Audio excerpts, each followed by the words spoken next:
Hi, folks. Hope everyone's doing well. Um, Everybody's moving along the course quite well, that's for sure, and the internship. So I'm very proud of all of you. You should be proud as well. As what I've been looking through the journals, I found some really, you're just setting them up wonderfully. I really am impressed with what you're doing. You're mentioning the PSEL, of course, reflection on that, and then you're reflecting on the internship itself, aligning them to the PSEL. You're going through the format in an exemplar way, and I'm learning so much from that.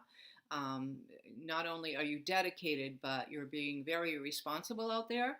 Um, Mentors, are working well together, it seems, and the display of work that you're doing, are you really setting the tone for your school, your district, and for your future leadership role as an administrator? I'm going to back up just a little bit on that and say, as you know, I'm involved in school board at the university level, of course, and involved in schools in my own district. So I see a lot of action going on, a lot of skill sets in the schools, principals having different instructional roles. And as I look at you as a group of students, as a group of future administrators, I have to say that the applications don't come to the school board, but we do vote on the administrators whether in or not, and you would all get voted in as administrators in my book. So thank you for your skill set and your dedication and the repertoire of work that you're doing. Excellent, excellent. So thank you again for that. So what are we doing? Well, we're going into week 9, another module. And what's it about? Data collection.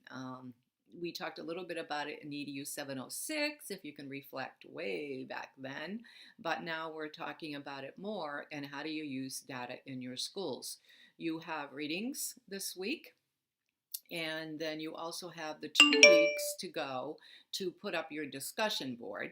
But another piece that you have due at the end of week 9 is your leadership paper. So it's a 2 pager or so where you design information about how you're doing in your leadership role, what your challenges might be. There is a format to that. There's a template, so please look at it.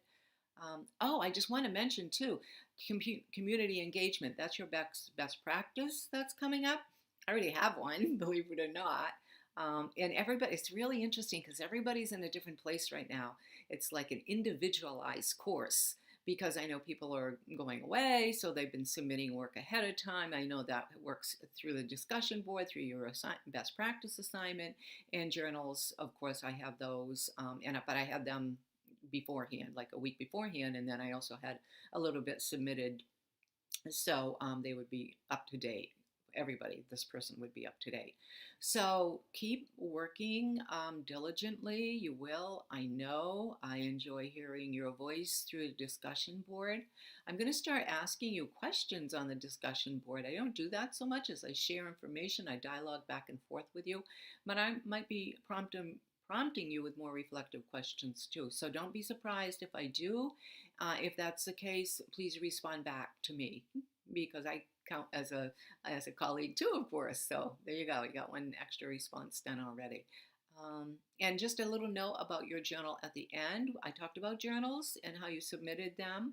And again, information I think is useful is that you might want to take your journals as you're writing them and summarize as you are. So at the very end, when you have your journal summarization or your journal reflection, you can take a piece out of every part of your journal and then make that be your last paper. So I hope you have a great week. Take care of yourself. That's critical. Okay? All right. See you later. Bye.